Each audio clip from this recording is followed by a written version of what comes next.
માત્ર વલસાડમાં કલસર ચેકપોસ્ટ પર કાર ચાલક સામે દાદાગીરીનો આક્ષેપ થયો। દમણથી આવતા વાહનોની તપાસ હાથ ધરાતા બબાલ થઈ હતી।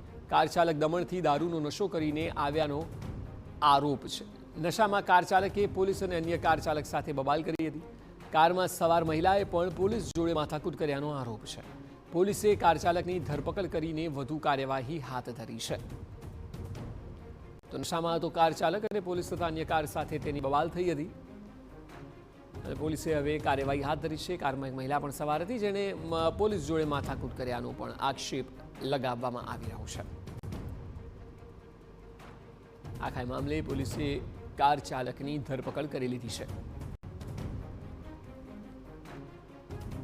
નશામાં હોવાની વાત પણ સામે આવી છે અને મહિલા આગળ આવીને ઉદ્ધતાઈભર્યું વર્તન કર્યું હતું।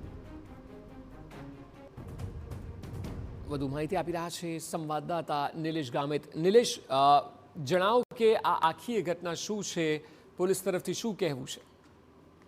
હજી અત્યારે સમગ્ર જે ઘટનાક્રમ ઘટ્યો છે દમણની જે ઘટના છે એમાં ખાસ કરીને પોલીસ દ્વારા આજે કંઈક દારૂના નશામાં ચૂર થઈને પોલીસની સાથે દાદાગીરી કરવી અને જે કંઈક સમગ્ર વિસ્તારને માથે લેવાનો પ્રયાસ કર્યો તો એ કાર ચાલકને ઝડપીને પોલીસે મેથી પાક આપ્યો છે। ખાસ કરીને હાલ જે 31 ડિસેમ્બર આવી રહી છે તે સમયે દમણ વિસ્તારમાં આવા અસામાજિક તત્વો જે સામાજિક દૂષણ ન બને એને ધ્યાનમાં રાખીને પાઠ શીખવવાનો પણ પ્રયાસ કરવામાં આવ્યો છે। ખાસ કરીને એ વિસ્તારમાં પોલીસે અલગ અલગ વિસ્તારોમાં જે કંઈક ડ્રિંક એન્ડ ડ્રાઈવના જે કંઈક કિસ્સાઓ છે શોધવાનો પણ પ્રયાસ કર્યો છે।